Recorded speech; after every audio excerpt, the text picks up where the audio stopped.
দেখো প্রশ্নে কি বলেছে, এ একটি কাজ 8 দিনে সম্পূর্ণ করতে পারে, যেখানে বি সেই কাজটি 12 দিনে করতে পারে। সি এর সাথে একত্রে কাজটি সম্পূর্ণ করতে তাদের 4 দিন সময় লাগে। তো কিভাবে আমরা করব? দেখো এর কাজ কতদিন লাগবে, একা কাজ করতে লাগে তার 8 দিন, এবং বি এর সেই কাজটি করতে লাগে কতদিন, 12 দিন, এবং A B O C A O B সিকে সাথে নিয়ে তাদের লাগে 4 দিন।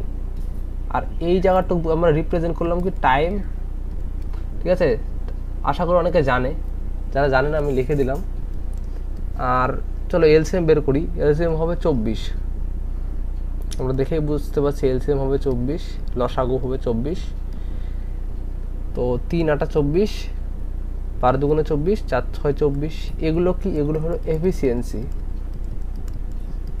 ENCY। আর এটা কি ছিল, এটা হলো টোটাল ওয়ার্ক। একটা এলসিএম বের করে ধরে নিলাম, ঠিক আছে, টোটাল ওয়ার্ক।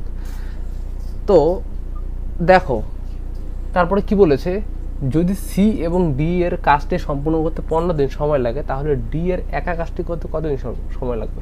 তো এই যে 24 ইউনিট যে কাজ, এই কাজটা সি এবং ডি এর কাজটি সম্পূর্ণ করতে 15 দিন সময় লাগে। তো দেখো প্রশ্নে কিন্তু কোনো ডি এর কতদিন কাজে লাগে এগুলো কিন্তু দেওয়া নেই। তো কীভাবে বের করবো, এটাই তো একটা টেকনিক। তো চলো আমরা জানি যে যে এফিসিয়েন্সি সমান সমান টোটাল ওয়ার্ক বাই টাইম, আমরা জানি। তো এই ফর্মুলার দ্বারা আমরা বের করে মানে অ্যান্সারটি বের করতে পারবো। কীভাবে? তো এফিসিয়েন্সি, আমরা দেখো সি এর এফিসিয়েন্সি কীভাবে বের করবো, দেখো আমরা সি এ দেখেই বুঝতে পারছি যে এর এফিসিয়েন্সি 3 এবং বি এর এফিসিয়েন্সি 2 এবং এ বি সি মিলে হচ্ছে 6। আর 3 আর 2 দেখো, শুধু এ আর বি এ যদি ধরি, এ আর বি এ শুধু ধরলে 3 আর 2 যোগ করে কত হচ্ছে 5, রইল 6 মধ্যে রইল কত 1। তাহলে নিশ্চয়ই সি এর এফিসিয়েন্সি 1 হবে। বুঝলে, আমরা সি এর এফিসিয়েন্সি পেয়ে গেলাম। তো দেখো, আর আমরা ডি এর এফিসিয়েন্সি কী ধরবো, এক্স, যেহেতু আমরা জানি না ডি এর, সেই জন্য আমরা এফিসিয়েন্সি ধরবো এক্স। এবং প্রশ্নে চেয়েছে ডি কত দিনে একা সেই কাজটি করবে।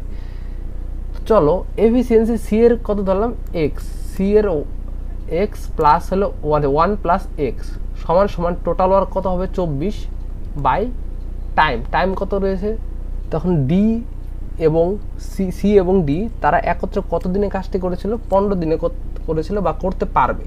তাহলে এটাই হবে এখানে টাইম। ঠিক আছে, তো আমরা কাটাকাটি এখন করব।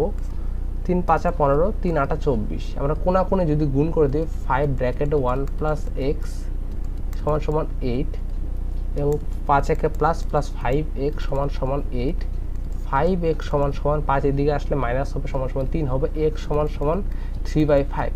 তো ডি এর যে এফিসিয়েন্সি বা কার্যক্ষমতা ছিল x, এবং x এর মানই হলো 3/5। আমরা বলতে পারি ডি এর এফিসিয়েন্সি এখন 3/5। ঠিক আছে, এবং তাহলে ডি সেই একা কাজটা কতদিনে সেই পুরো কাজটি করতে হবে। তো পুরো কাজটা কত ছিল, 24 ইউনিট। আর টাইমের ফর্মুলা কি, আমরা এই ফর্মুলার দ্বারা টাইম বের করতে পারি। টাইম সমান সমান টোটাল ওয়ার্ক বাই এফিসিয়েন্সি।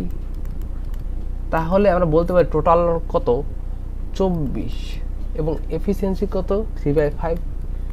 আমরা যদি কাটা করি, এটা যদি আমরা ডিরেক্ট কাটাকাটি করে দেবো, আমরা যদি উল্টে আমরা এমন আচ্ছা তারও আমি ঠিকঠাক করে উল্টে দিয়ে করছি। তো 24 ইন্টু 5/3 উল্টে গেল 3 8 24, 5 8 40। তো ডি কত দিনে কাজটা করতে পারে, ডি 40 দিনে সেই কাজটি করতে পারে। তো আশা করি তোমরা এই প্রশ্নের সলিউশনটি বুঝতে পেরেছো, এবং কিছু বুঝতে না পারলে কমেন্ট লিখে জানো, আমি বুঝে দেওয়ার ট্রাই করবো। এবং ভিডিওটি ভালো লাগলে অবশ্যই লাইক করো এবং চ্যানেলটিকে অবশ্যই সাবস্ক্রাইব করে দিও।